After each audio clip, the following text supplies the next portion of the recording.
I'm Mr. V, and this is Illustrative Mathematics, Unit 2, Congruence, Lesson 6, the Side-Angle-Side, Triangle Congruence Theorem. By the end of the lesson, you should be able to say, I can explain why the Side-Angle-Side Triangle Congruence Theorem works, and I can use the Side-Angle-Side Triangle Congruence Theorem in a proof. This is one of our shortcuts. If we think about it, I think I've got this somewhere over here. Shortcuts. There are 5 valid shortcuts for proving triangles are congruent. Up to this point, we've said if two triangles are congruent, then the corresponding parts of triangles are congruent. We've said if the corresponding parts of congruent triangles are congruent, then the two triangles are congruent. And we looked yesterday at some shortcuts. Are there any ways to prove the two triangles are congruent without showing that all 6 parts, all 3 angles and 3 sides are congruent? And there are going to be 4 that we're going to look at. Today we're looking at this one, the Side-Angle-Side Triangle Congruence Theorem. We make a conjecture that it's true. We're going to prove that it's true by a shortcut. So here's information overload. We start with 2 triangles. And we start with all of these parts, all 6 parts that are the 3 sides and the 3 angles are marked as congruent. So we start with CPCTC, the corresponding parts of the triangles that are congruent. And we want to prove that the 2 triangles are congruent. So this is the converse of if the triangles are congruent, then CPCTC, the corresponding parts of the congruent triangles are congruent. So if all the parts are congruent, then the triangle is congruent. And I want you to read this very carefully. This is a rigorous proof. Once we've proved it, we don't have to go through this rigor again. We can use the shortcut of the proof itself, of the theorem itself. So I'm going to mark on the drawing the steps that we've got here. First of all, it says all these things are true. We start off step 1. Segments AB and segments AB and DE are congruent. So I'll mark AB is congruent to segment DE. We showed yesterday that when 2 segments are congruent, that means that of the same length, that means that they're congruent. So there's a rigid motion that takes this triangle onto this one. Step 2, it says apply this rigid motion to triangle ABC. And I'll do this in a different color. I'll do this in orange. So when I move this triangle such that these 2 segments that are congruent line up, I end up with this. I'll call this A, I'll call this C, and this B. Actually, I should call them A prime, but I'm just going to call them this. Now we have 2 points that match up. We have our B matches up with E and our D matches up with A. B matches up with E.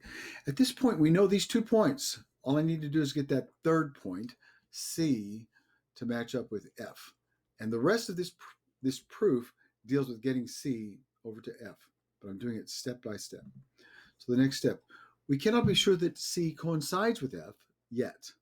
It is if necessary, reflect this across DE to make sure that C is on the same side of DE as F. We'll call this point C prime. So I'm going to do this in green. When I move this point from here to here, I reflect it across this line like this, I get this triangle. And this will be C prime. Now, I don't know that C prime is at F yet, but I know that it's on the same side. That's all that this reflection does, is it gets it to the same side. Step 4, we know that A, the image of A, is congruent to D because rigid motions don't change the size of angles. So I'll mark this in a different color still. So this angle A is congruent to angle D. That means that this angle A, which we had translated, translations don't change, rigid motions don't change the size of the angles. So these 2 angles are the same size. Next step. C prime, this point here, this point, must be on ray DF.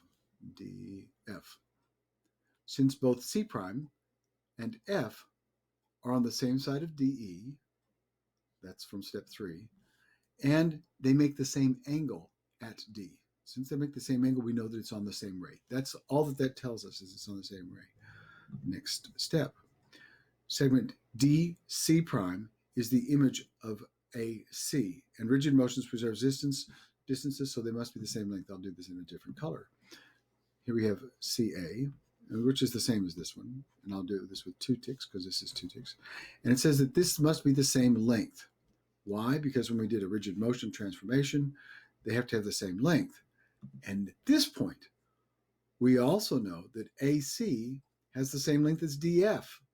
These two are the same length. This AC has the same length as CA. AC prime has the same, but it also has the same length as DF. So DC prime and DF must be the same length. That's right here. I'll mark it a second time. This one, this one. These two have the same length. And this is where it gets interesting. Since C prime and F are on the same distance along the same ray from D, they have to be in the same place. So now that we know that they're in the same place, that means that we have all 3 vertices matched up from the one triangle to the other. This means that we've now shown that the rigid motion takes A to D, B to E, and C to F. Therefore, the triangle ABC is congruent to triangle DEF. And this is a general case. This works for every case. What we have proved is that the converse of if this, then that the converse would be if that, then this. The converse of if the triangles are congruent, then the corresponding parts are congruent. We've proved that the converse of that is true. If the corresponding parts of 2 triangles are congruent, then the 2 triangles must be congruent. Okay, fine. Now, true or false? Not every piece of information that you can measure, that is all 3 angles and all 3 sides, is needed to prove triangles are congruent. Well, that's true. Today's shortcut, we're going to look at the side-angle-side triangle congruence theorem. This is one of the shortcuts, one of the 5 shortcuts I mentioned. Proving the side-angle-side triangle congruence theorem. So here we have 2 triangles, and we can mark these. I can put this one as, I'll make this length here, make it 4 if I can get it up to 4. And I'll make this one a distance of, let's make this a distance of 3. Okay, 3. And my angle between them is 68. I can make this one a distance of 4 as well. We have 4. I can get it to be 4. And I'll make this a distance of 3. But my angle has to be 68.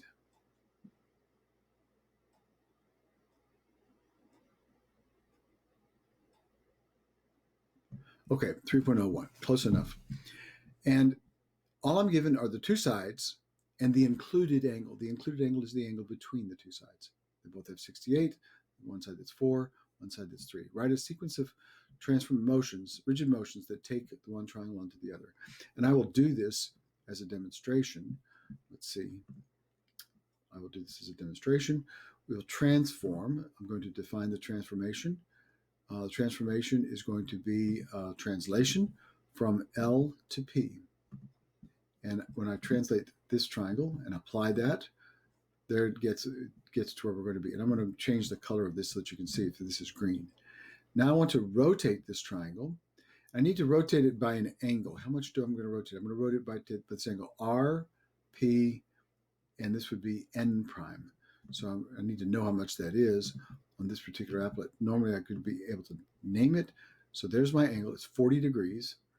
So if I'm going to rotate, I have to define a transformation, a rotation around point P of 40 degrees. It's 40 degrees in the counterclockwise direction, so I don't need to change this to a negative.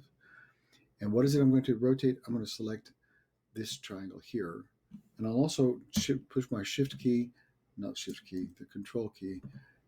Now, which one is it? Oh, go back. Go back. I want to select this. I'll just select this and apply it. When I apply it, you can see that it matches up. And if I do it to this as well, you can see this matches up. And if I were to write the sequence in, I would say translate triangle LMN from L to P, rotate the new triangle LMN around point P 40 degrees counterclockwise. And when you do that, these two match up. If necessary, I might have had to reflect it, but I didn't have to in this case. So this is something that should make its way into your reference table. This is the side-side-side triangle congruence theorem. In a triangle, if two pairs of congruent corresponding sides are congruent and the included angle, that is the angles in between the two sides, then the triangles are congruent. And we can use this shortcut in a proof. Now that we have proved this is true, we can use this in a proof. And what do we know for sure about isosceles triangles? Well, we know that the sides are congruent, like this, and at least two sides are congruent. You could have all three sides. An equilateral triangle is also an isosceles triangle. So there's a dialogue, there's this story where Maya and Kieran are trying to prove that the base angles of an isosceles triangle are congruent. So you can now draw an auxiliary line. And so here we have this. And I'm going to do this on my page over here if I can find where did I put this? Yeah. So we're going to draw an auxiliary line. And the auxiliary line is going to go from P to side AB. And where it intersects, we'll call this point Q. When you make an auxiliary line, we can tell that any one thing that it's going to be. I can't say it's going to be three different things at once, but I can say that I'm just going to cut this angle into two equal angles. When I can cut this into two equal angles, I have two angles that are the same, two sides that are the same. And we also know that this side is going to be congruent to itself, but I'm going to just go back and do that in just a minute. So this is what we know so far. Is this enough information to prove the triangles are congruent? No. We need one more piece of information. And what is it that we need? Well, we have the reflexive property, which is also, you could say, just common side. PQ is congruent to itself. That's kind of trivial, but not exactly trivial, because you need this information to say by side angle side, the two triangles are congruent. So this side is congruent to this side. You have an angle here that is congruent to the angle, and you have the third side that is congruent to the third side. To the second side. So we have side angle side of one triangle is congruent to side angle side of another. Since these are two sides and the included angle, the two triangles are congruent. And I leave how do you know that angle A and angle B are congruent? And there's a video here, the pro tip video, which will help you understand why these two angles must be congruent. That's what we were trying to prove. In addition to this proof, this video, I have left you a video which explains the proof of our conjecture. So you can watch my video here. You need to add this to your reference document. This is called the Isosceles Triangle Theorem, which says that in an isosceles triangle, the base angles are congruent. Up to this point, you might have agreed that they are congruent. You might have used that they are congruent. You might have said, oh yeah, I know the base angles of the isosceles triangle are congruent. But up to this point, all we have done is made an assertion or made a conjecture. Now we've actually proved it. Since we've proved it, we can use this theorem in other proofs. And as a side note, this was an ancient theorem, dates back to Euclid. He had it in his book called Elements. And around 1645, it was given the name Pons Asinorum. This is Latin for ass's bridge.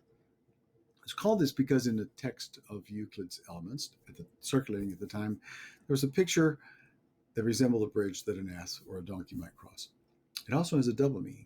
It means the point at which many learners fail, especially a theory or formula that is difficult to grasp. I don't think this is that difficult, do you? Anyway, for the lesson synthesis, here is a conjecture, and the person draws an auxiliary line. And can it be true? What went wrong? This is an example of how not to draw an auxiliary line. What auxiliary line would you add here if you were trying to prove that the diagonals make this into a 45, 90? Now we have enough information. We know that the sides are congruent. We know that the angles are going to be 45. And that would be true for this triangle over here. Since these two triangles are congruent by CPCT, by the side-angle-side, you know by CPCTC that the corresponding angles must be congruent. Since this angle is 90 degrees and these angles are congruent, it cuts it into half and makes it 45 degrees. Please read the summary. This explains the side-angle-side triangle congruence theorem. And we can justify this, as I just said. Here are the steps. Can you put them in order? And once you've done that, you can tell me how you feel about today's learning, and we're good. Have a great day.